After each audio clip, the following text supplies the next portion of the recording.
Back to the local vibe. You are right on time for our next guest.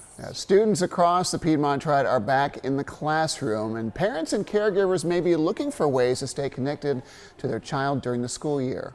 And here to talk about this is Brittany Todd. She is a licensed mental health counselor and owner of Be Balanced Counseling and Wellness. Thank you for being with us this morning. Yeah, thanks you guys. It's exciting. Back to school time. Here we are already. Absolutely. Yeah. So talk a little bit about how caregivers can establish regular check-ins with their kids. Yeah, gosh, I feel like I've had this question so many times, and every single year it gets harder. I have kids too, and everyone's moving in 15 different directions all the time. And so having that dedicated quality communication time and those moments, even though they may seem fleeting, to connect and check in is so important. I feel like sometimes we're ships passing in the night or high-fiving in the carpool line, but just really digging in when you have that opportunity, even if you have to be annoying, because I know we are. Just really check in and talk to your child. I think it's really easy to stop at the first answer. So how was your day today? Good, cool. Okay, what are we having for dinner, right? But more of like, how was your day today? Who did you talk to? Who did you sit with at lunch? What challenged you the most today? What are you proud of today? We spend a lot of time in our family talking about like, what was your high? What was your low? What was the hardest thing you did today? And just kind of asking those prompts. Otherwise, you're going to get it was good. And then they'll move on. So prioritizing conversation, even if you have to be annoying. I totally agree with that too. You can't stop it. How was your day? Good.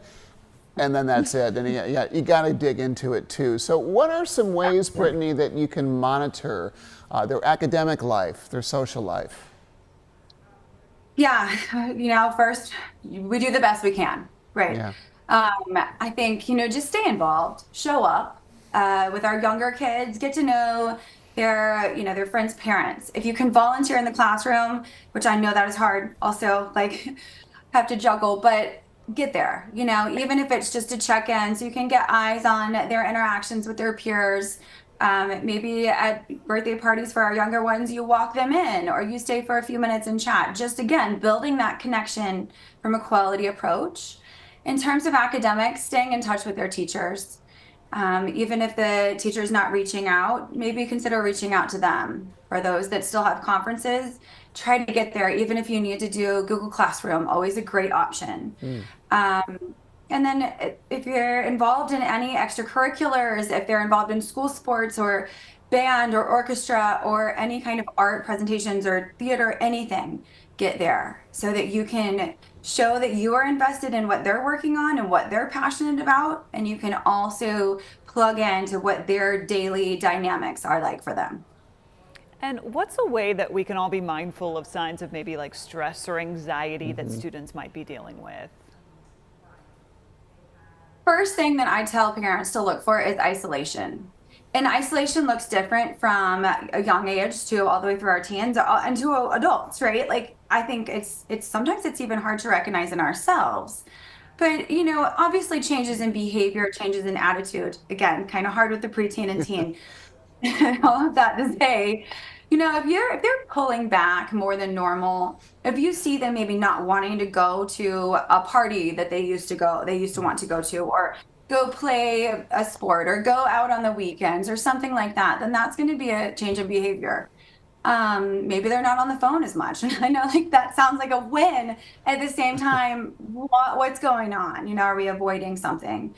Obviously dropping grades, resistance in going to school, upset stomachs, especially in our younger kids. I always tell parents to look for that. Don't take it as just something they ate or a virus. Headaches, all of those physical symptoms. A lot of times kids and adults, we're masking, right? We're pushing forward. We're doing what we think we are supposed to do, what we should do, and feeling how we should feel. But that doesn't work like that. So just really taking time to, again, with that connected conversation, checking in and asking them to kind of do a body scan. But a lot of times that physical presentation will come out before we see the mental emotional presentation. Okay. Brittany, that's all great advice. Thank you. We do want to give you a chance to talk about Wednesday's mental health open house. Can you talk about some of the things that are going to be discussed on Wednesday? Yes, absolutely. So we're doing a mental health open house here at my practice, Be Balanced Counseling and Wellness, right in Winston on Oakwood Drive.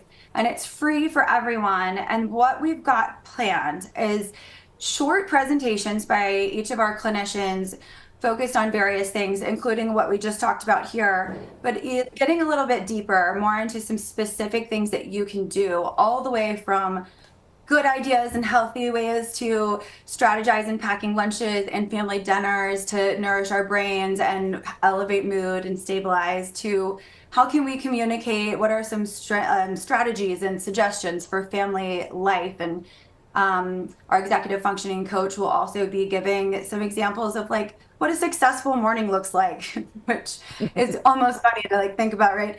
Or what a successful evening looks like. How can you structure your day with your family, with your child, to be the most successful? And in our world, successful is just enjoying each other. It doesn't matter how it looks, because it looks different for every single family. And if you can have a little bit of time to enjoy, then that's a win. So we're going to be talking a lot about that, as well as just giving some quick and strong strategies to manage anxiety, to assess and also help manage depression. And then we also have a ton of like free resources that we'll be handing out that we're really excited about. So it is free for everyone. It's 2 hours. You can jump in, you can jump out. If there's a presentation you want to see, come and leave. It's drop-in, open house. Terrific. All right, Brittany, thank you. Very helpful tips. And if you you found her tips helpful, you can find more information too. Be Balanced Counseling and Wellness does have a mental health open house, as we discussed Wednesday. Families can come out on Oakwood Drive in Winston-Salem from 6 until 8 p.m. You can learn more by visiting BeBalancedCounseling.com.